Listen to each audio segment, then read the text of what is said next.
Video में मैं थोड़ा सा यहाँ पे आपको इम्पोर्टेंट फॉर्मूला, इम्पोर्टेंट जो आपकी टर्म्स हैं उनको यहाँ पे डील करूँगा और साथ में यहाँ पे जो आपकी कुछ कंसेप्ट हैं, ठीक है, इंपॉर्टेंट कंसेप्ट हैं उनको यहाँ पे मैं जल्दी से जल्दी यहाँ पे कवर कराने की कोशिश करूँगा।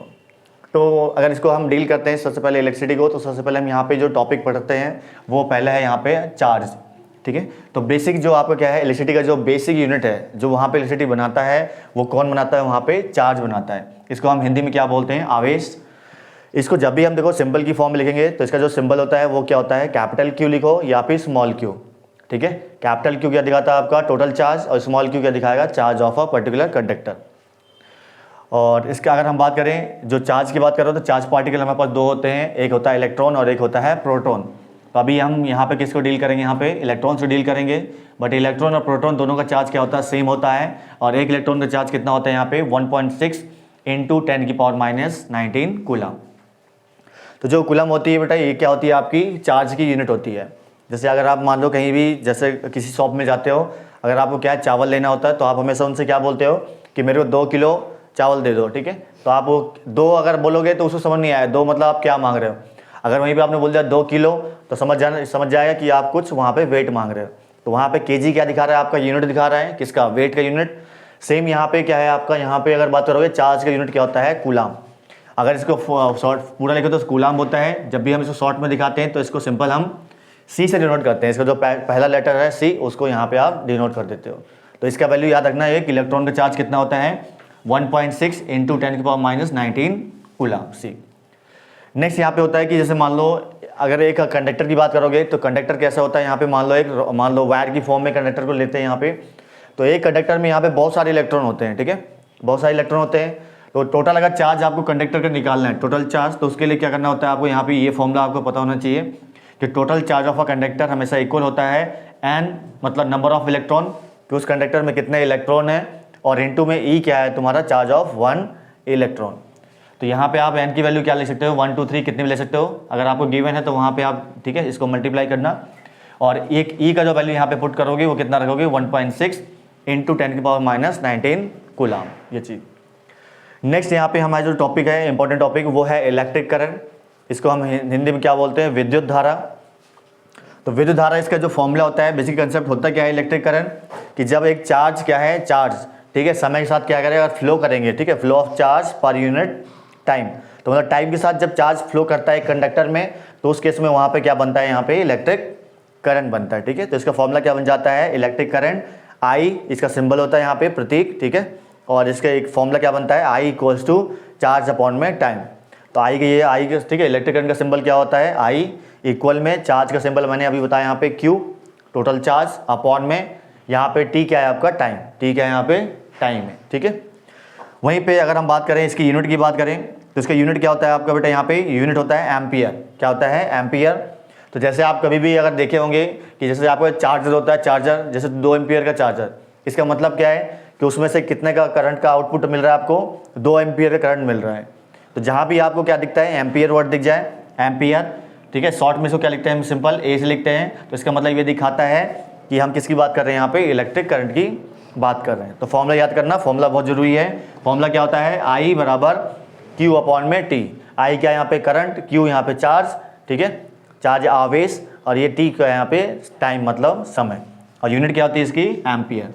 इसमें एक चीज़ और आती है यहाँ पे कि इसको मेजर करने की डिवाइस क्या होती है। अगर आपको मान लो एक वायर में करंट, ठीक है, फ्लो कर रहा है, आपको पता लगाना कितना करंट फ्लो कर रहा है, तो उसके लिए क्या है, एक डिवाइस यूज करते हैं और इसको हम क्या बोलते हैं यहाँ पे, एमीटर। क्या बोलते हैं इसको, एमीटर। और एमीटर का सिर्फ जो सर्किट सिंबल होता है वो कैसे होता है, एक आप सर्कल बनाओ, सर्कल के अंदर क्या लिखो, ए लिखो, और एक लेग यहाँ पे, एक लेग यहाँ पे, इसको हम क्या बोलते हैं, एमीटर।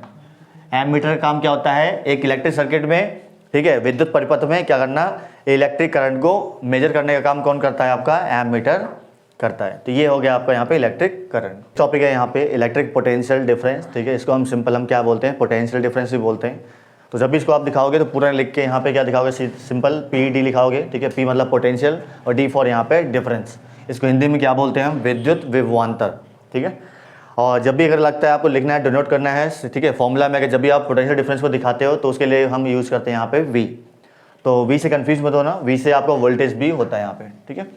तो अगर हम बात करें इलेक्ट्रिक पोटेंशियल डिफरेंस की, तो इसकी डेफिनेशन क्या होती है कि अगर एक चार्ज को आप यहाँ पे कोई भी चार्ज रखा है, इसको उठा के कहीं पे दूसरी पोजीशन पे अगर लेके जाना है आपको, तो कोई भी अगर चीज़ आप यहाँ पे डिस्प्लेस करते हो, एक जगह से दूसरी जगह अगर लेके जाते हो, तो हमेशा आपको क्या करना पड़ता है, वहाँ पे एक कार्य मतलब वर्क डन करना पड़ता है। तो सेम इसकी डेफिनेशन कैसे बनती है यहाँ पे, एक चार्ज को दूसरे, ठीक है, एक पॉइंट से दूसरे पॉइंट तक ले जाने के लिए जितना आप वर्क डन करोगे उसे क्या बोलोगे आप, वर्क डन।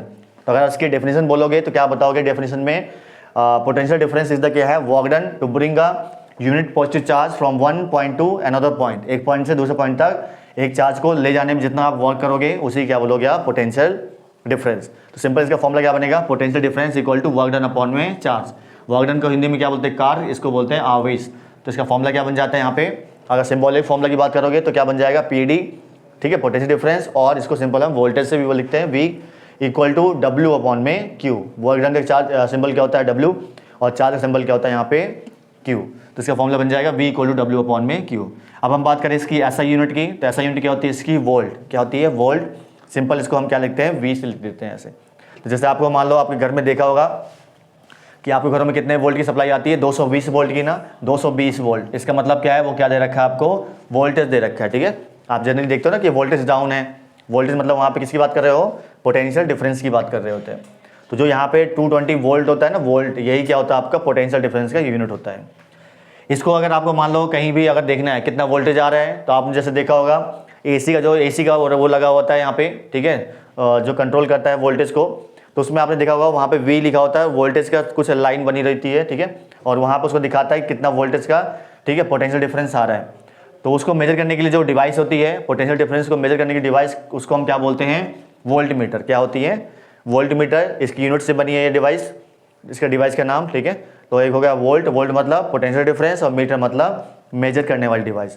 तो वोल्ट मीटर क्या होती है, किसी भी सर्किट में अगर आपको क्या मेजर करना है आपको, पोटेंशियल डिफरेंस, तो उसके लिए कौन सा डिवाइस यूज करोगे आप, वोल्ट मीटर, ये चीज़, ठीक है। नेक्स्ट यहाँ पे एक हमारे पास क्या है, एक टॉपिक आता है, ठीक है, टर्म आती है जो बहुत ज़्यादा कंफ्यूजिंग होती है। इसको हम पढ़ते हैं रियोस्टेट, ठीक है, रियोस्टेट। तो रियोस्टेट बेसिकली क्या होता है यहाँ पे, तो रियोस्टेट का मतलब होता है एक तरह से वेरिएबल रजिस्टर, कि कोई भी अगर सर्किट है, ठीक है, सर्किट में अगर आपको क्या है, एक कंडक्टर है, कोई भी चीज़ होती है, उससे कुछ ना कुछ क्या होता है, एक रेजिस्टेंस होता है, ठीक है। तो रेजिस्टेंस की प्रॉपर्टी क्या होती है कि वो करंट को हमेशा रोकना चाहता है। तो एक होता है कि जिसका वैल्यू फिक्स होता है, और अगर मान लो सर्किट में ऐसा चाहिए आपको जिसमें रेजिस्टर आपको चेंज कर दें, ठीक है, उसका रेजिस्टेंस क्या है, चेंज कर सको, तो उसको हम क्या बोलते हैं, रियोस्टेट, जिसको और क्या नाम देते हैं, वेरिएबल रजिस्टर। और इससे जब भी आप इलेक्ट्रिक सिंबल, ठीक है, इलेक्ट्रॉनिक सर्किट सिंबल आप बनाओगे तो हमेशा ऐसे बनाओगे, पहले रेजिस्टेंस बना दो, उसके ऊपर यहाँ पे ऐसे एरो लगा के ऐसे कर लो या तो, और या फिर क्या करो, यहाँ पे एक रेजिस्टेंस का सिंबल बनाओ और उसमें कुछ एरो ऐसे बना दो। तो ये क्या दिखाता है यहाँ पे, एक तरह से ये दिखाता है कि यहाँ पे कैसा है, ये वेरिएबल रजिस्टर है। फिर यहाँ पे अगर हम बात करें एक, ठीक है, ये बैटरी की, तो अगर मान लो सिंगल होता है तो उसको हम क्या बोलते हैं, सेल बोलते हैं, ठीक है, सेल बोलते हैं। अगर वहीं पे बहुत सारी सेल आपस में कनेक्ट कर देते हैं तो उसको हम क्या बोलते हैं, बैटरी। तो बैटरी में जो बड़ी लेग होती है, बड़ी वाली टांग होती है, इसको हम बोलते हैं पॉजिटिव टर्मिनल। जो स्मॉल लेग होती है, छोटी वाली लेग, उसको हम क्या बोलते हैं, नेगेटिव टर्मिनल। और चीज़ याद रखना हमेशा, जो करंट है वो हमेशा याद रखना कहाँ से निकलेगा, हमेशा पॉजिटिव टर्मिनल से निकल के कहाँ पे जाएगा, वो हमेशा नेगेटिव टर्मिनल तक। और जो इलेक्ट्रॉन्स होते हैं बेटा, इलेक्ट्रॉन्स, वो हमेशा कहाँ से निकलते हैं, आपके इलेक्ट्रॉन का जो डायरेक्शन होता है वो उल्टा होता है, ठीक है, वो हमेशा नेगेटिव से निकलते हैं और किस तरफ जाएंगे, हमेशा पॉजिटिव टर्मिनल की तरफ जाते हैं, ठीक है। तो याद रखना एक बार करंट की डायरेक्शन और एक बार इलेक्ट्रॉन की डायरेक्शन। और बैटरी में सिंपल, ठीक है, ये पॉजिटिव होता है बड़े वाला टांग और नेगेटिव क्या होती है आपकी स्मॉल है। दूसरा क्वेश्चन हमेशा पूछ लेता है ईएमएफ। तो ईएमएफ का मतलब क्या होता है यहाँ पे, ईएमएफ का फुल फॉर्म बनता है इलेक्ट्रोमोटिव फोर्स। तो इलेक्ट्रोमोटिव फोर्स का मतलब होता है यहाँ पे कि इलेक्ट्रॉन को मोशन कराने वाला जो फोर्स होगा वो कौन प्रोवाइड करता है, यहाँ पे बैटरी प्रोवाइड करती है। जैसे अगर मान लो आपके पास कंडक्टर है, ठीक है, तो कंडक्टर में आप देखते हो इलेक्ट्रॉन ऐसे ही घूमे रहते हैं, ठीक है, घूम रहते हैं, जब तक आपकी स्विच बंद है तो वहाँ पे कोई भी बल्ब नहीं जलता। क्यों? क्योंकि यहाँ पे जो कंडक्टर है उसमें इलेक्ट्रॉन तो है, देखो अभी भी इलेक्ट्रॉन है वहाँ पे, फिर भी बल्ब क्यों नहीं जल रहा है वहाँ पे, क्योंकि सर्किट वहाँ पे क्या है आपका ओपन हो रखा है। जैसे ही आप यहाँ पे करते हो, बैटरी जोड़ते हो, बैटरी आप ओपन करते हो, ठीक है, मतलब कनेक्ट करते हो, तो आप क्या देखते हो, जो बैटरी होती है ना, बैटरी का काम क्या होता है, एक फोर्स प्रोवाइड करना, ठीक है, एक फोर्स प्रोवाइड करेगा जिसकी वजह से इलेक्ट्रॉन क्या है, फ्लो करना स्टार्ट कर देंगे। इसी, ठीक है, इसी जो बैटरी के जो फोर्स को हम क्या बोलते हैं, ईएमएफ बोलते हैं, ईएमएफ। इसका फुल फॉर्म क्या होता है, इलेक्ट्रोमोटिव फोर्स। अगर मान लो आपकी 2 वोल्ट की बैटरी है, इसका मतलब क्या दे रखा है आपको, वो EMF दे रखा है, ठीक है, समझ में आ गया यहाँ पे।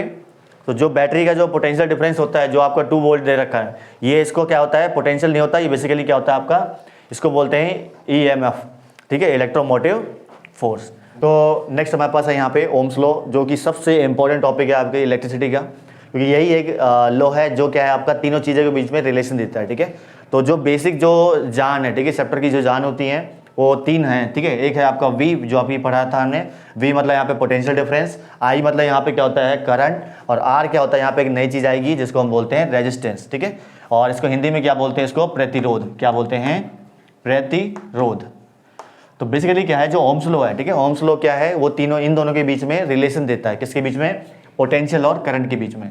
तो ओम्स लॉ बोलता क्या है यहाँ पे, ओम का नियम क्या बोलता है कि जो पोटेंशियल डिफरेंस है अक्रॉस द सर्किट, ठीक है, एक सर्किट में जो पोटेंशियल डिफरेंस है वो क्या होता है हमेशा करंट के कैसे होता है, डायरेक्टली प्रोपोर्शनल होता है, ठीक है। ये जो साइन होता है प्रोपोर्शनल का, और अगर आपका ऊपर है तो उसे क्या बोलते हैं, डायरेक्टली प्रोपोर्शनल। तो इसका मतलब क्या होता है डायरेक्टली प्रोपोर्शनल, मतलब कि यार करंट बढ़ाओगे तो पोटेंशियल डिफरेंस आपका बढ़ेगा, या पोटेंशियल डिफरेंस इंक्रीज करोगे तो ये भी क्या होगा, इंक्रीज, मतलब डायरेक्ट रिलेशन है। अगर इसको बढ़ाओगे तो ये भी बढ़ेगा, अगर इसको घटाओगे तो ये भी घटेगा, जो भी ये कैसे करेगा वैसे ये भी करेगा। तो उसने डिफाइन किया कि जो पोटेंशियल डिफरेंस है वो करंट के कैसे होता है, डायरेक्टली प्रोपोर्शनल।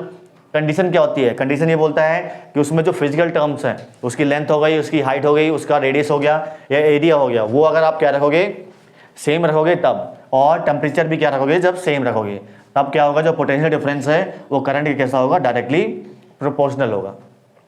तो ये डिफाइन करने का फॉर्मूला है। अगर इसका यहाँ पे प्रोपोर्शनल साइन हटाओगे तो यहाँ पे क्या आएगा, इक्वल साइन आएगा, और प्रोपोर्शनल साइन हटाते ही क्या आता है, कांस्टेंट आता है जिसको हम बोलते हैं प्रोपोर्शनैलिटी कांस्टेंट, और यहाँ पे जो प्रोपोर्शनैलिटी कांस्टेंट आता है उसको हम क्या बोलते हैं, रेजिस्टेंस, क्या बोलते हैं, R यहाँ पे क्या है, रेजिस्टेंस है, और इसको हिंदी में क्या बोलते हैं, प्रतिरोध, ठीक है।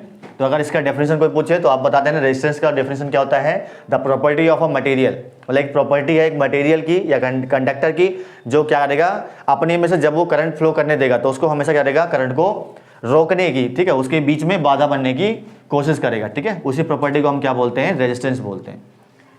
तो अगर इसका हम इलेक्ट्रॉनिक सिंबल की बात करें तो इलेक्ट्रॉनिक सिंबल कैसा होता है, यहाँ पे ऐसे बनाओ, ठीक है, यहाँ से इसमें जिगजैग से ऐसे बनाते हैं थोड़ा सा, और इसके ऊपर यहाँ पे, ठीक है, ये ऐसे, तो ये इसके भी 2 लेग होंगी, एक पॉजिटिव लेग तो एक तुम्हारी नेगेटिव लेग। अगर हम इसकी यूनिट की बात करें, SI यूनिट, तो इसकी SI यूनिट होती है ओम, क्या होती है, ओम। और अगर इसका या सिंबल की बात करो, यूनिट का सिंबल, तो वो कुछ ऐसे होता है, ओमेगा, ठीक है, ओमेगा बोलते हैं इसको, तो थोड़ा W जैसे होता है, ऐसे ऑक्टोपस जैसे ऐसे बना दो। ये आपका क्या होता है, SI यूनिट का सिंबल होता है, ठीक है, किसकी, रेजिस्टेंस की। थोड़ा सा हम यहाँ ओम्स लॉ को थोड़ा सा यहाँ पे डील करेंगे। ओम्स लॉ में हमारे पे मैंने क्या ना एक सर्किट बना रखा है, सर्किट डायग्राम, ये बहुत इंपॉर्टेंट सर्किट डायग्राम है। इसमें बहुत सारी चीज़ें जो आपको थोड़ा समझानी है यहाँ पे। सबसे पहली चीज़ यहाँ पे कि जब भी आप यहाँ पे क्या है, एक रेजिस्टेंस है, रेजिस्टेंस मतलब कोई भी लोड होता है ना, लोड, जैसे अगर आप मान लो बल्ब ले रहे हो, बल्ब, तो उसका ना कुछ क्या होगा, यहाँ पे रेजिस्टेंस होगा। आप यहाँ पे क्या ओवन ले रहे हो, उसका भी रेजिस्टेंस है। तो हर एक चीज़ से क्या होता है, कोई भी डिवाइस आप इलेक्ट्रॉनिक डिवाइस है, उसका कुछ ना कुछ क्या होगा, वहाँ पे रेजिस्टेंस होगा। तो यहाँ रेजिस्टेंस के साथ हमेशा देखो हम 2 चीज़ कनेक्ट करते हैं, एक एमीमीटर और एक वोल्ट मीटर। तो याद रखना एक बार, जब भी आप एमीमीटर को कनेक्ट करोगे तो हमेशा उसको कैसे कनेक्ट करते हैं, सीरीज में। कैसे, सीरीज में। तो एमीमीटर को हमेशा कनेक्ट करोगे सीरीज, मतलब कि जो इसकी सेकंड लेगा यहाँ से, ठीक है, तो उसको हमेशा इसके साथ ही जोड़ोगे, किसको, एमीमीटर को। और वोल्ट मीटर को कैसे जोड़ते हैं, हमेशा पैरेलल में, ठीक है। तो पैरेलल कैसे पता लगेगा कि ये पैरेलल है, सीरीज है, तो आप एक बार देखो यहाँ पे करंट जैसे आएगा, तो करंट आने के बाद क्या है, करंट को देखो 2 रास्ते मिल रहे हैं, एक रास्ता इधर जा रहा है, एक रास्ता इधर जा रहा है। तो जब आपको कोई करंट को अगर मान लो रास्ते डिवाइड मिलते हैं, ठीक है, मतलब उसको 2 डायरेक्शन या 2 से ज़्यादा डायरेक्शन मिल रही हैं, तो उस केस में वो कॉम्बिनेशन कैसा होता है आपका, पैरेलल। तो करंट अगर यहाँ से आया, यहाँ पे जैसे उसने देखा एक रास्ता इधर जा रहा है, एक रास्ता इधर जा रहा है, तो समझ जाओ कि ये कैसा कॉम्बिनेशन है, यहाँ पे पैरेलल कॉम्बिनेशन है। तो याद रखना, एमीमीटर को हमेशा आप कहाँ पे कनेक्ट करोगे, सीरीज में, और वोल्ट मीटर को हमेशा कहाँ कनेक्ट करोगे, हमेशा पैरेलल में। ये चीज़ समझाना। ये आपका रियोस्टेट है जो बताया था, ठीक है, रियोस्टेट को मैंने यहाँ से की से जोड़ा, स्विच से। तो ये पॉइंट के डॉट क्या दिखाते हैं यहाँ पे कि स्विच अभी कैसी आपकी क्लोज्ड है, मतलब यहाँ पे करंट फ्लो करना स्टार्ट कर जाएगा। और ये क्या बेटा आपकी बैटरी है, बैटरी का ये पॉजिटिव टर्मिनल, ये आपका नेगेटिव टर्मिनल। करंट यहाँ से कैसे निकलेगा, आपका करंट आई से निकलेगा और ऐसे फ्लो करेगा पूरे चारों तरफ। तो ये कॉमन सर्किट सिंबल है जो ओम्स लॉ के लिए हम यूज़ करते हैं। और ये भी थोड़ा सा आगे जितने भी सर्किट हैं वो कुछ ऐसे ही बनाओगे आप।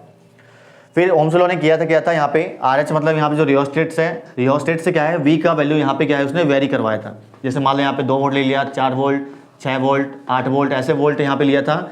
और उसके कॉरस्पॉन्डिंग यहाँ पे देखा था कि इस रेजिस्टेंस पे करंट की वैल्यू कितनी थी, ठीक है। जैसे मान लो आ गई 1 मिली एम्पियर आ गई, ठीक है, 2 मिली एम्पियर। तो ऐसे उसने वैल्यू निकाली थी और फिर उसके बाद उसने क्या किया था, ग्राफ ड्रॉ किया था।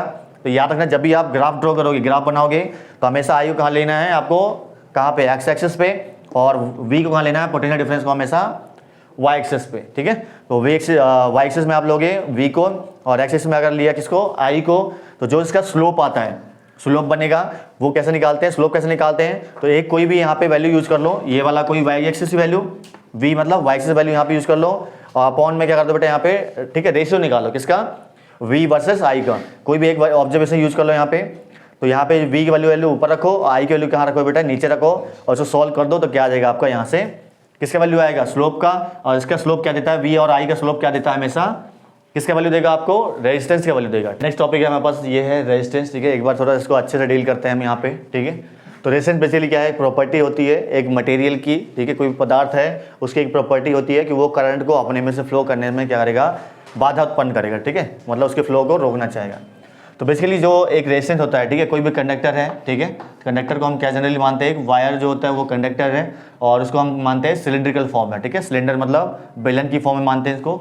तो इसमें क्या होता है, एक होता है लेंथ, ठीक है, लेंथ ऑफ कंडक्टर, एक होता है जो एरिया ऑफ क्रॉस सेक्शन, ठीक है, जिसकी चौड़ाई होती है वो एरिया होता है, और ठीक है, एक होता है उसका नेचर कि वो किस चीज़ से बना है। जैसे आपने देखा होगा एक कॉपर की वायर होती है, एक आपकी क्या एल्यूमिनियम वायर, आयरन वायर।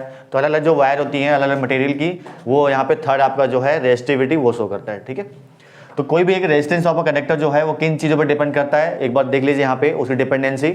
तो जो रेजिस्टेंस है एक कंडक्टर का, वो लेंथ पे कैसे प्रोपोर्शन होता है, हमेशा डायरेक्टली प्रोपोर्शनल। कि अगर आप यहाँ पे लेंथ ऑफ कंडक्टर अगर बढ़ाओगे घटाओगे, तो रेजिस्टेंस भी क्या होगा, यहाँ पे सीधा इफेक्टेड होगा। मतलब वहाँ पे कि लेंथ बढ़ाओगे तो रेजिस्टेंस भी क्या करेगा आपका, बढ़ेगा। अगर लेंथ को कम करोगे तो रेजिस्टेंस भी क्या होगा आपका, कम होगा।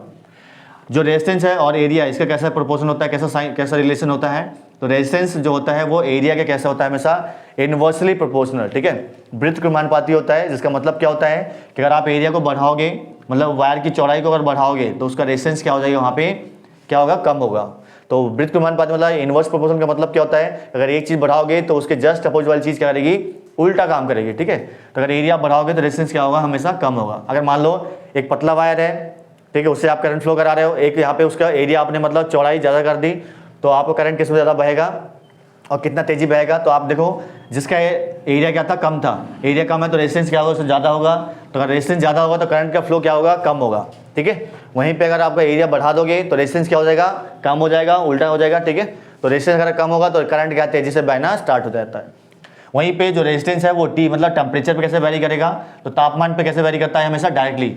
अगर आप टेम्परेचर किसी कंडक्टर का बढ़ाओगे, जैसे मान लो क्या है, आपने करंट फ्लो करा रहे हो, ठीक है, और उसको क्या कर दो, नीचे से हीट करना स्टार्ट कर दो, गर्म कर दो, तो गर्म करने से क्या होगा, वहाँ पे रेजिस्टेंस क्या हो, ज़्यादा हो जाएगा, और ज़्यादा होने की वजह से वहाँ पे करंट क्या थोड़ा सा धीरे धीरे फ्लो करना स्टार्ट करेगा।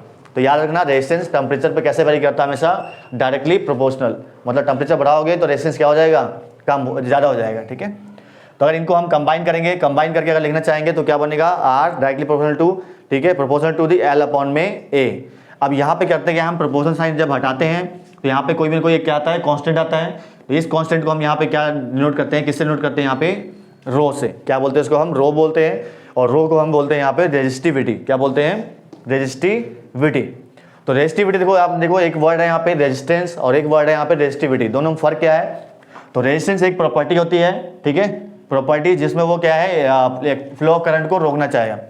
और रेजिस्टिविटी क्या होती है, ये पूरे मटेरियल को रिप्रेजेंट करती है।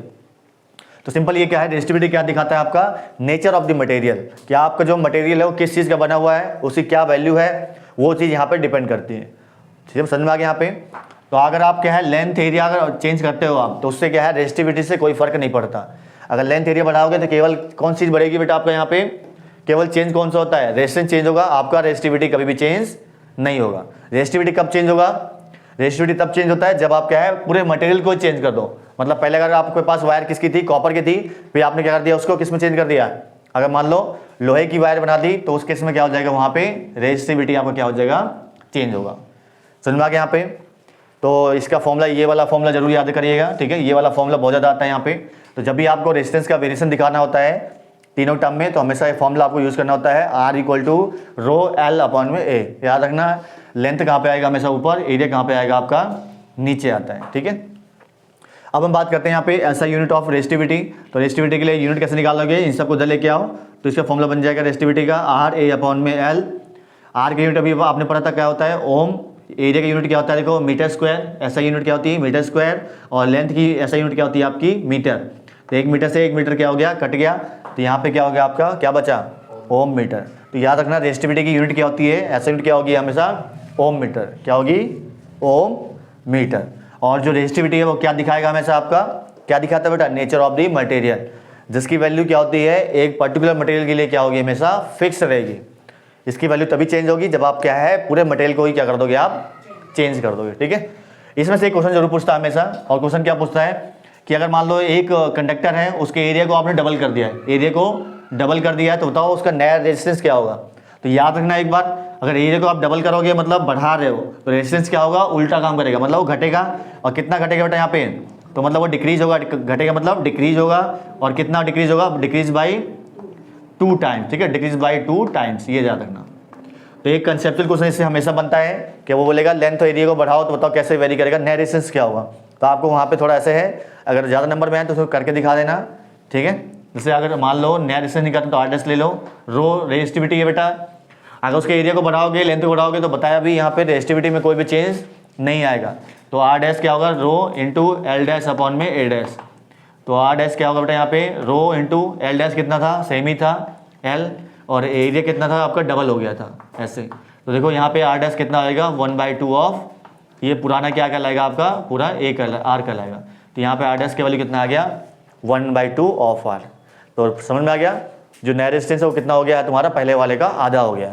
या ऐसे लिखो डिक्रीज बाई हाफ। यहाँ पे जो नेक्स्ट इंपॉर्टेंट टॉपिक है वो है कॉम्बिनेशन ऑफ रेजिस्टर्स। ठीक है, कि अगर मान लो देखो रेजिस्टेंस और रेजिस्टर में फ़र्क क्या होता है। तो रेजिस्टर क्या होता है, बेसिकली एक डिवाइस है जिसका रेजिस्टेंस क्या होता है, हमेशा फिक्स होता है। ठीक है, तो देख लेने एक बार, रेजिस्टर मतलब ऐसी, ठीक है, ऐसा डिवाइस जिसका रेजिस्टेंस क्या हो, फिक्स हो। तो जब भी देखो हम यहाँ पे रेजिस्टर्स को हम क्या है कंबाइन करते हैं, मतलब जोड़ते हैं, तो हमारे पास 3 सिचुएशन बनती है, 3 सिचुएशन। तो जनरली अभी यहाँ पे हम 2 ही देख रहे हैं, कौन कौन सी। तो एक होती है बेटा आपकी सीरीज कॉम्बिनेशन, जिसको हिंदी में बोलते हैं श्रेणी क्रम। ठीक है, और दूसरा होता है यहाँ पे पैरेलल कॉम्बिनेशन, जिसको हम बोलते हैं पार्श्व क्रम। ठीक है, तो आपको देखो पता कैसे लगेगा कि कौन सा सीरीज है, कौन सा पैरेलल है। तो मैंने आपको देखो बताया था अभी यहाँ पे, एक बार और देख लीजिए कि जब भी देखो आपको पता लगाना है कि सीरीज है या पैरेलल है, तो सबसे जो लास्ट यहाँ पे कॉर्नर है, ठीक है, जो भी यहाँ पे स्टार्टिंग पॉइंट है, यहाँ से क्या करो आप एक करंट को यहाँ पे एंटर कराओ। ठीक है, पॉजिटिव टर्मिनल से यहाँ पे करंट लेके आओ और यहाँ से एंटर करना स्टार्ट करो। अगर जैसे करंट आता है, अगर करंट को मान लो एक जैसा रास्ता मिलता है पूरा, ठीक है, एक ही रास्ता मिलता है, तो समझ जाना कि वो कैसे हैं, सीरीज में है। जैसे मान लो यहाँ करंट ऐसे आया, तो देखो करंट के लिए रास्ता यहाँ पे क्या है, एक ही है। फिर इस पे गया तो उसके लिए भी रास्ता क्या है, सेम है। इस पे गया तो उसके लिए भी रास्ता क्या है, सेम है। तो यहाँ पे आप देख सकते हो कि इसके लिए सारे रास्ते क्या हैं, एक जैसे ही हैं, मतलब एक रास्ते में ट्रेवल करेगा। तो इसका मतलब यहाँ पे R1, R2 और R3 तीनों रेजिस्टर कैसे हैं आपके, पैरेलल है, सो सीरीज कंबाइन है। ठीक है, वहीं पे पैरेलल कॉम्बिनेशन चेक करते हैं यहाँ पे पैरेलल को। तो यहाँ पे करंट एंटर कराओ, करंट जैसे एंटर करेगा तो करंट को अगर मान लो अलग अलग रास्ते मिलते हैं उसको जाने के, तो जैसे आप यहाँ पे देख सकते हो, जैसे करंट यहाँ पे आया तो एक रास्ता उसको इधर जाने के मिल रहा है, एक इधर एक इधर, तो 3 रास्ते टोटल मिल रहे हैं। तो 3 मतलब यहाँ पे क्या दिखा रहा है, इसका क्या दिखा रहा है, इसका मतलब कि ये कैसे यहाँ आपस में कैसे कंबाइंड है, पैरेलली कंबाइंड है। तो ये ठीक है, इसको ये पता लगाने का तरीका होता है, सीरीज के लिए हमेशा एक रास्ता, पैरेलल के लिए अलग अलग रास्ते। ठीक है, नेक्स्ट यहाँ पे अगर हम बात करें, ठीक है, ये बहुत इंपॉर्टेंट चीज़ है, क्योंकि ये जब आप न्यूमेरिकल सॉल्व करते हो, एक न्यूमेरिकल हमेशा आता है इसके बेस्ड पे। तो इसमें होता क्या है, आपको याद रखना है कि जब भी आप सीरीज में, ठीक है, कोई भी रेजिस्टर का सीरीज में है, तो हमेशा उस पर जो करंट होगा, मान लो यहाँ से करंट कितना है, 2 एम्पियर एंटर कर रहा है, तो करंट क्या होगा सीरीज केस में, सबके पास क्या होगा, बराबर बराबर का करंट होगा। मतलब इसके पास भी कितना करंट फ्लो करेगा, इससे करंट फ्लो करेगा 2 एम्पियर, इससे भी 2 एम्पियर, इससे भी 2 एम्पियर का करंट यहाँ पे फ्लो करेगा।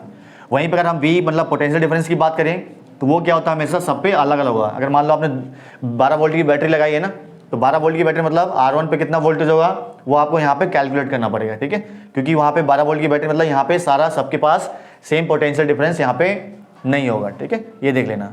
तो सेम कौन सा होता है यहाँ पे सीरीज में, I हमेशा क्या होगा, सेम रहेगा, और पोटेंशियल डिफरेंस क्या रहता है बेटा, यहाँ पे पोटेंशियल डिफरेंस क्या रहेगा, हमेशा अलग रहता है। वहीं पे इसका उल्टा क्या है बेटा, पैरेलल में क्या हो जाएगा, थोड़ा उल्टा हो जाएगा। किस केस में, अगर मान लो आपने करंट कितना एंटर करवाया, 2 एम्पियर का करंट मान लो, टोटल 2 एम्पियर करंट यहाँ पे एंटर कर रहा है, तो जरूरी नहीं यहाँ पे R1 पे 2 एम्पियर होगा, इन सब में क्या होगा, करंट की वैल्यू क्या होगी बेटा, यहाँ पे डिफरेंट होगी। तो इस केस में करंट डिफरेंट होता है और पोटेंशियल डिफरेंस क्या होता है यहाँ पे, V क्या रहेगा बेटा, सेम रहेगा। इसका मतलब क्या है कि अगर आपने 12 वोल्ट की बैटरी यूज करी है ना, तो सब में कितना वोल्टेज का कितना पोटेंशियल डिफरेंस होगा आपका, 12 वोल्ट का पोटेंशियल डिफरेंस यहाँ पे होगा। तो ये चीज़ बहुत इंपॉर्टेंट चीज़ है, इसको आपको याद रखना है। क्या चीज़ कि हमेशा सीरीज में I क्या होगा, सेम होगा, V डिफरेंट होगा। पैरेलल में I क्या होगा आपका, डिफरेंट, और V क्या रहेगा, सेम। अगर हम बेटा थर्ड पॉइंट की बात करें, तो अगर मान लो आपको करना क्या है, 3 रेजिस्टर लगे ना यहाँ पे, तो 3 रेजिस्टर काम क्या है, एक टोटल एक कोई ना कोई रेजिस्टेंस है जो इनकी तरह काम करेगा। तो इनका जो टोटल रेजिस्टेंस होता है, अगर मान लो इन तीनों को आपको हटाना पड़ जाए, हटा करके एक रेजिस्टेंस अगर यहाँ पे लगाना चाहो, तो वो रेजिस्टर की कितनी वैल्यू होगी, तो वो आप कैसे निकालोगे, तो उसको हम बोलते हैं नेट इक्विवेलेंट रेजिस्टेंस और टोटल रेजिस्टेंस। और कैसे निकालते हैं हमेशा, तो सीरीज के केस में करते क्या है कि जितने भी आपके पास यहाँ पे क्या है रेजिस्टर यहाँ पे जुड़े हुए हैं, उन सब का रेजिस्टेंस क्या कर दो, यहाँ पे आप प्लस कर दो। तो जो प्लस करने के बाद जो वैल्यू आएगी वो क्या कहलाएगी, इसका टोटल रेजिस्टेंस या क्या बोलेंगे, नेट इक्विवेलेंट रेजिस्टेंस। जैसे मान लो अगर ये मान लो कितना है, 5 ओम का है, ये 15 ओम का है, और ये 20 ओम का रेजिस्टेंस है, ठीक है बेटा। तो आप क्या, अगर इसका टोटल रेजिस्टेंस निकालोगे तो आरएस कैसे निकालोगे, इन सबको सिंपली क्या कर दोगे आप, प्लस कर दो। 5, 15, 20 कितना आ गया बेटा यहाँ पे, 40 ओम। तो ये आ गया आपका सीरीज कॉम्बिनेशन का। वहीं पे अगर आप पैरेलल का बेटा बात करोगे, तो पैरेलल केस में देखो प्लस करना है, बट कैसे प्लस करोगे आप, इनका रेसिप्रोकल, ठीक है, इनका जो 1/, फॉर्म है ना, इसको हमेशा प्लस करोगे। इसमें आप सिंपल प्लस करते हो, इस केस में जब इसका टोटल निकालोगे तो इनका सबका क्या करना है, यहाँ पे रेसिप्रोकल को प्लस करना है। तो आरपी मतलब क्या दिखा रहा है, total resistance in the case of parallel combination. तो 1/RP इक्वल टू क्या हो जाएगा, 1/R1 plus 1/R2 plus 1/R3। अगर मान लो यहाँ पे ले रहे हो आप ये 5 ओम, ये 15 ओम, ये आपका क्या है 20 ओम, ऐसे ले रहे हो, जिसके कैसे निकालोगे, 1/RP इक्वल टू कैसे निकालोगे, 1/5 प्लस में 1/15 प्लस में 1/20। तो इनका एलसीएम लो, एलसीएम कितना आएगा यहाँ पे 60 आएगा। तो यहाँ पे कितना आ गया 12 आ गया, प्लस में यहाँ पे 4 और यहाँ पे क्या है 3, तो कितना आ गया यहाँ पे, यहाँ 16 और 3 19/16 ऐसे, ठीक है। तो ये 1/RP की वैल्यू आई है। अगर आपको RP निकालना है तो क्या इसका अगेन उल्टा करोगे, तो RP की वैल्यू कितना आएगा 60/19 ओम ऐसे आ जाएगा। तो इसमें ये था आपका बेटा यहाँ पे कॉम्बिनेशन ऑफ रेजिस्टर, जिसमें एक होता है सीरीज कॉम्बिनेशन और एक होता है पैरेलल कॉम्बिनेशन। ये चीज़ इसमें जरूर याद रखना कि I किस में सेम होता है और V किस में सेम होता है, और इनका टोटल रेजिस्टेंस का फॉर्मूला यहाँ पे आप ये चीज़ है। इलेक्ट्रिक पावर, जिसको हम हिंदी में बोलते हैं शक्ति। तो बेसिकली यहाँ पे अगर हम बात करें देखो पावर, तो पावर का मतलब क्या होता है कि रेट ऑफ डूइंग वर्क, मतलब किसी काम को आप कितनी तेज़ी से कर रहे हो, उसको हम क्या बोलते हैं, इलेक्ट्रिक पावर। तो पावर का अगर हम फॉर्मूला की बात करें, तो पावर का फॉर्मूला होता है वर्क डन अपॉन में time. Work done upon time मतलब यहाँ पे कि अगर एक चार्ज पार्टिकल को आप एक जगह से दूसरी जगह लेके जा रहे हो, ठीक है, यहाँ से अगर यहाँ मूव कर रहे हो, तो उसके लिए आप क्या करोगे, यहाँ पे वर्क डन करोगे। तो जो वर्क डन के लिए आपने जितना टाइम लिया है, ठीक है, अगर वर्क डन को अपॉन टाइम कर दो, डिवाइड कर दो, तो वो क्या देता है, हमेशा इसका पावर दे देता है। वहीं पे एक पावर का फॉर्मूला हम ये भी यूज़ करते हैं, क्योंकि आपका जो वर्क डन होता है वो बेसिकली क्या होता है, चेंज इन एनर्जी। अगर कहीं भी अगर क्या है ऊर्जा में चेंज आता है, एनर्जी में चेंज आता है, तो उस केस में क्या होता है, वहाँ पे वर्क डन होता है। तो आप इसको यहाँ से रिप्लेस करके आप यहाँ पे क्या लिख सकते हो, एनर्जी बिल लिख सकते हो। तो जो हमारे घरों में जो बिजली आती है बेसिकली, तो वो बिजली होती क्या है, तो बिजली आपकी क्या होती है, इलेक्ट्रिकल एनर्जी होती है, ठीक है, एक तरह की एनर्जी होती है जो हम क्या है कंज्यूम करते हैं। जैसे अगर मान लो चार्जर है, तो चार्जर क्या कर रहा है, वहाँ पे बिजली क्या है कंज्यूम कर रहा है, मतलब वहाँ पे इलेक्ट्रिकल एनर्जी को कंज्यूम कर रहा है। तो यहाँ पे हम 2 फॉर्मूले पढ़ेंगे पावर के, एक फॉर्मूला वर्क डन की टर्म्स में और एक फॉर्मूला जो है वो हमारा एनर्जी की टर्म्स में, ठीक है। तो वर्क डन का फॉर्मूला अगर हम डिराइव करें यहाँ पे सिंबॉलिक फॉर्म में, ठीक है, V और I की टर्म में, तो उसके लिए करना क्या है, हमें यहाँ पे 2 फॉर्मूले और यहाँ पे थोड़ा सा रिकॉल करने हैं जो हमने पहले पढ़ लिया था। यहाँ पे पहला फॉर्मूला है यहाँ पे V का पोटेंशियल डिफरेंस का क्या फॉर्मूला होता है, W अपॉन में Q, वर्क डन अपॉन में चार्ज होता है। तो यहाँ से हम वर्क डन को रिप्लेस करेंगे, तो Q को इधर लेके जाओगे तो वर्क डन का फॉर्मूला क्या बन जाएगा, work done equal to V into Q, potential difference into Q बन गया। फिर अगर हम बात करें एक और फॉर्मूला हम, ठीक है, यूज़ करेंगे जो हमने पढ़ रखा है पहले, तो I equal to charge upon में टाइम, मतलब जो करंट होता है वो क्या होता है, चार्ज अपॉन में टाइम होता है। तो अगर हम यहाँ पे क्या है पावर का फॉर्मूला यहाँ से देखें, तो P इक्वल टू क्या होगा, W अपॉन में T, ठीक है, वर्क डन अपॉन में टाइम। अब यहाँ पे वर्क डन को हमने इस फॉर्मूले से रिप्लेस कर दिया, तो वर्क डन को रिप्लेस करने के बाद क्या आ गया, VQ आ गया, अपॉन में टाइम को टाइम रहने दिया। फिर यहाँ पे जो Q अपॉन में T था, देखो यहाँ पे Q अपॉन T यहाँ भी है, Q अपॉन T यहाँ भी है, तो Q अपॉन T को हमने शॉर्ट में लिख दिया, किससे, I के बराबर लिख दिया। तो ये यहाँ पे एक फॉर्मूला आ जाता है आपका पावर का, और मोस्ट इंपॉर्टेंट फॉर्मूला वो है V इंटू I, ठीक है। तो जब भी अगर आपको करंट दे दे और पोटेंशियल डिफरेंस दे दे, ठीक है, और आपको बोले पावर निकालो, तो आप यहाँ पे यही वाला फॉर्मूला यहाँ पे लगाओगे। अगर हम इसकी क्या बात करें, यूनिट की बात करें, तो यूनिट इसकी ऐसा यूनिट क्या होती है पावर की, वॉट होती है। क्या होती है, वॉट। और वॉट का सिंबल क्या होता है, अगर सिंपली आप सिंपल लिखना चाहो तो यहाँ पे डब्ल्यू लिख दो, कैपिटल डब्ल्यू।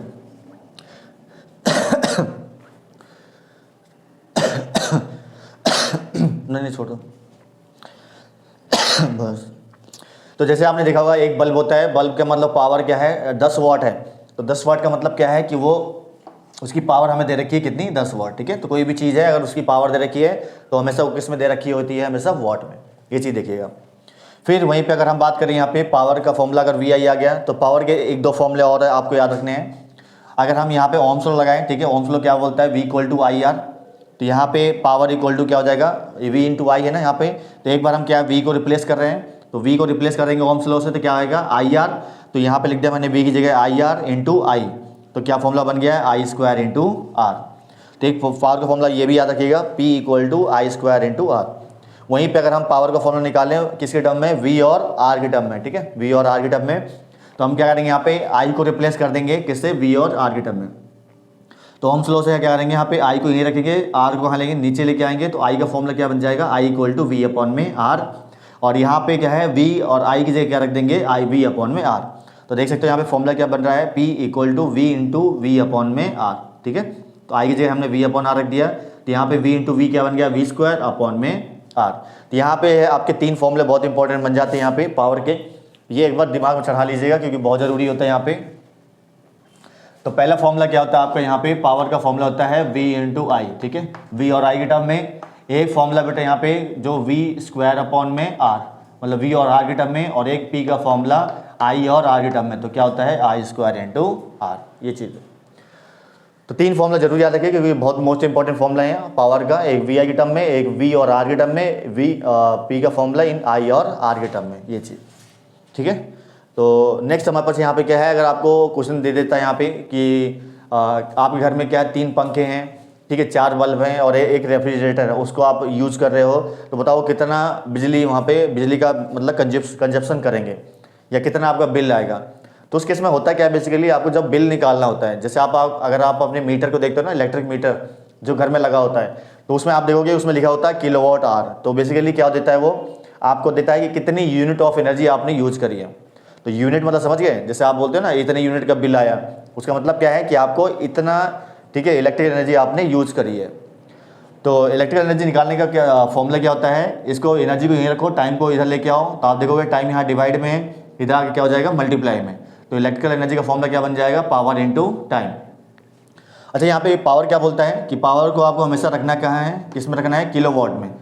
हमेशा जो भी आप डिवाइस लेते हो उसमें पावर हमेशा किस में होता है, वॉट में होता है। तो पहले उसको क्या करोगे, आप किलोवाट में चेंज करोगे। ठीक है, और एक वॉट में कितने किलोवाट होते हैं, कैसे निकालोगे, तो 1/1000 से उसको डिवाइड कर देना। ठीक है, सिंपल याद रखना, एक वॉट को अगर आप क्या है किलोवाट में चेंज करना है तो करो क्या, आप यहाँ पे 1000 से डिवाइड कर देना।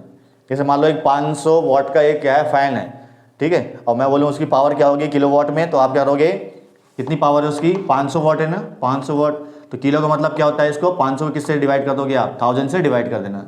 तो 1000 से डिवाइड करने के बाद क्या हो जाएगा यहाँ पे 0.5 किलोवाट। तो ये चीज़ जरूर याद रखिएगा जब भी आप इलेक्ट्रिकल एनर्जी निकालोगे एक कॉमर्शियल यूनिट में। ये कौन सी यूनिट होती है, किलोवाट आवर, ये कॉमर्शियल यूनिट होती है। और ये वाली यूनिट कौन सी होती है इसकी, सॉरी जूल होती है वो। तो यहाँ पे कॉमर्शियल यूनिट क्या होती है एनर्जी की, वो होती है किलोवाट आवर। और वो कब निकलती है, जब पावर को आप किस में रखोगे, किलोवाट में, और टाइम को किस में रखोगे, आवर में। ये चीज़, तो ये कन्वर्जन जरूर करिएगा। अगर आपको टाइम यहाँ पे आवर में नहीं है, मिनट या जो भी दे रखा है, तो उसको पहले आवर में चेंज करना। और अगर यहाँ पे वॉट दे रखा है, जनरली यहाँ पे वॉट ही होता है, तो उसको किलोवाट में चेंज करने के लिए आप यहाँ पे 1000 से डिवाइड कर देना। हीट, ठीक है, हीट को हम क्या बोलते हैं, ऊष्मा बोलते हैं। तो हीट बेसिकली क्या होता है कि जैसे आप देखते हैं कि इन दिनों ठंडियों के दिनों क्या होती है, हमारे पास एक पानी गर्म करने वाली रॉड होती है। तो उसको क्या होता है, जैसे हम उसमें स्विच में लगाते हैं, स्विच को ऑन करते हैं, ठीक है, तो जैसे ऑन करते हैं तो वो पानी क्या है, गर्म करना स्टार्ट हो जाता है। तो बेसिकली हमने अगर रॉड को डाला है तो वहाँ पे ऐसी क्या चीज़ है कि वो रॉड वहाँ पे पानी गर्म करना स्टार्ट कर देती है। वहीं पे अगर आप यहाँ पे जो वायर जाती हैं हमारे पास, ये जो कॉपर की वायर जाती हैं, ये भी तो क्या है, जब हम उनको कनेक्ट करते हैं तो वो तो गर्म नहीं होती, तो उसमें ऐसी क्या चीज़ होती है कि वो वहाँ पे गर्म होना स्टार्ट हो जाती है। तो ये क्या होता है, एक जूल्स लॉ ऑफ हीटिंग है, ठीक है, जो क्या बताता है कि कोई भी हीटिंग जो डिवाइस है, ठीक है, हीटिंग डिवाइस है जो इलेक्ट्रिसिटी को यूज़ करके क्या करेगी, हीट को जनरेट करेगी। तो उसको वो डिफाइन करता है और बोलता है कि जो वो हीट रिलीज करेगी, जितना उसमें वो निकालेगी, वो किस चीज़ों पे किन किन चीज़ों पे डिपेंड करेगा। तो वो कहता है कि इसका फॉर्मूला याद रखना है यहाँ पे जूल्स लॉ ऑफ हीटिंग का। वो बोलता है H = I²R×T। मतलब वो बोलता है कि एक तो इसको आई के स्क्वायर मतलब करंट के स्क्वायर पे डिपेंड करेगा, एक रेजिस्टेंस पे डिपेंड करेगा और एक टाइम के लिए, ठीक है, टाइम पे डिपेंड करेगा। तो जितना आप करंट फ्लो कराओगे उतना हीट निकलेगा। दूसरा, जितना आप रेजिस्टेंस मतलब जितना प्रतिरोध होगा आपका, ठीक है, जो डिवाइस है उससे जितना भी प्रतिरोध होगा उतना हीट वहाँ पे निकलेगा। तीसरा यहाँ पे टाइम जितना ज़्यादा लगाओगे उतना हीट वहाँ पे ज़्यादा निकलेगा। तो जैसे आप कॉपर वायर की बात कर रहे हो तो कॉपर वायर में क्या होता है, जो रेजिस्टेंस है, ठीक है, प्रतिरोध है, वो बहुत कम होता है, जिसकी वजह से यहाँ पे हीट कम निकलती है। वहीं पे अगर आप यहाँ पे जो आपकी पानी गर्म करने वाली रॉड होती है उसका रेजिस्टेंस क्या होता है, बहुत ज़्यादा होता है, रेजिस्टिविटी बहुत ज़्यादा होती है, जिसकी वजह से यहाँ पे हीट भी क्या है, बहुत ज़्यादा यहाँ पे रिलीज होती है। तो यहाँ पे हीट का फॉर्मूला याद रखिएगा, ठीक है। अगर फॉर्मूले की बात करूँ, ये फॉर्मूला आया कहाँ से, तो इस फॉर्मूले की अगर बात करोगे तो ये फॉर्मूला यहीं से आया जो अभी आपने पढ़ा है, पावर का फॉर्मूला। तो पावर इक्वल टू क्या होता है, देखो इसका मैंने जनरलाइज फॉर्म लिख दिया एक बार, तो तीनों की फॉर्म में लिख दिया यहाँ पे, ठीक है। तो पावर का फॉर्मूला आप 3 तरीके से यूज कर सकते हो यहाँ पे। पहला, एनर्जी अपॉन में टाइम, अगर आपको एनर्जी नहीं चाहिए तो छोड़ दो, फिर आप इसको यूज कर सकते हैं हीट अपॉन में टाइम, और ये नहीं चाहिए तो आप वर्क डन अपॉन में टाइम भी यूज कर सकते हो। क्यों? क्योंकि आपको पता है हीट भी क्या होती है, एक फॉर्म ऑफ एनर्जी है, मतलब जो यूनिट इसकी होगी वही यूनिट इसकी होती है एनर्जी की, तो दोनों सेम है। अगला यहाँ पे वर्क डन, तो आपको पता है चेंज इन एनर्जी क्या होता है, वर्क डन, दोनों की यूनिट क्या होती है, सेम। तो तीनों का अगर यूनिट सेम है तो आप इनको तीनों को ऊपर यहाँ पे रख सकते हो। तो हमें क्या चाहिए यहाँ पे, एनर्जी नहीं चाहिए, वर्क डन भी चाहिए, हमें हीट चाहिए। तो हम यहाँ पे क्या निकालेंगे, हीट को ये रखेंगे, टाइम को इधर भेज देंगे, तो हीट का फॉर्मूला क्या बन जाएगा, पावर इंटू टाइम। तो पावर का फॉर्मूला आपने यहाँ पे पढ़ रखे हैं अभी, यहाँ पे 3 फॉर्मूले, तो वही अगर यहाँ पे रख दोगे आप तो इनके फॉर्मूला क्या बन जाएगा, देखो हीट के 3 फॉर्मूले बन जाएंगे। H = VI×T, ठीक है, VI की टर्म में, ये फॉर्मूला बनेगा I और R की टर्म में, H = I²R×T, और ये फॉर्मूला बनेगा V और R की टर्म में, ठीक है, H = V²/R×T। अच्छा, जो हीट है आपकी, हीट, ठीक है, हीट भी क्या होती है, एक तरह से एनर्जी है, फॉर्म ऑफ एनर्जी, जिसकी ऐसा यूनिट भी क्या होगी यहाँ पे, ऐसा यूनिट क्या होती है, जूल। तो जो भी आपकी क्या निकलेगी, हीट निकलेगी, उसकी यूनिट क्या रखोगे आप यहाँ पे, जूल रखोगे, ठीक है। हिंदी में इसको कैसे लिखते हैं, जूल ही लिखते हैं ऐसे। तो ये था यहाँ पे हीट कंसेप्ट।